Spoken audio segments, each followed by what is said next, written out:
നമസ്കാരം പ്രിയമുള്ളവരെ, നമ്മുടെ SG ചാനലിലേക്ക് ഞാൻ എല്ലാവരെയും ഹാർദവമായി സ്വാഗതം ചെയ്യുന്നു.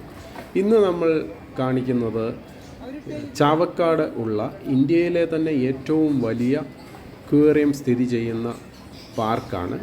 കുട്ടികളുമായും ഫാമിലിയുമായും നമുക്ക് ഒഴിവ് സമയം ഉല്ലസിക്കാൻ പറ്റിയ ഒരു പാർക്കാണ് ഇത്. പോയിട്ടില്ലാത്ത ആളുകൾ അവിടെ പോയി ആ കാഴ്ചകളൊക്കെ കാണുക. അവിടെ ഒരുപാട് മത്സ്യങ്ങൾ, വിവിധ തരത്തിലുള്ള മത്സ്യങ്ങളെ നമുക്ക് കാണാൻ പറ്റും. നമ്മുടെ ചെറിയ പൈസയ്ക്ക് നമുക്ക് നല്ലൊരു ആനന്ദം കിട്ടുന്ന എല്ലാ കാര്യങ്ങളും ആ പാർക്കിലുണ്ട്. അപ്പം പോയിട്ടില്ലാത്ത ആളുകൾ തീർച്ചയായിട്ടും ആ പാർക്ക് സന്ദർശിക്കുക. ഒപ്പം നമ്മുടെ ചാനൽ ഇതുവരെ സബ്സ്ക്രൈബ് ചെയ്യാത്ത ആരെങ്കിലും വീഡിയോ കാണുന്നുണ്ടെങ്കിൽ ദയവായി ഒന്ന് സബ്സ്ക്രൈബ് ചെയ്ത് കഴിഞ്ഞാൽ നിങ്ങൾക്ക് ഇതുപോലുള്ള വീഡിയോകൾ ഭാവിയിൽ നിങ്ങൾക്ക് നോട്ടിഫിക്കേഷനായി ലഭിക്കുന്നതാണ്. അപ്പം എല്ലാവരും വീഡിയോ കാണുക, ഒപ്പം കമൻറ്റ് അറിയിക്കുക. ഇനിയും നല്ല നല്ല വീഡിയോകൾ നമ്മൾ SG ചാനൽ വഴി ചെയ്യുന്നതായിരിക്കും. Bye bye.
you.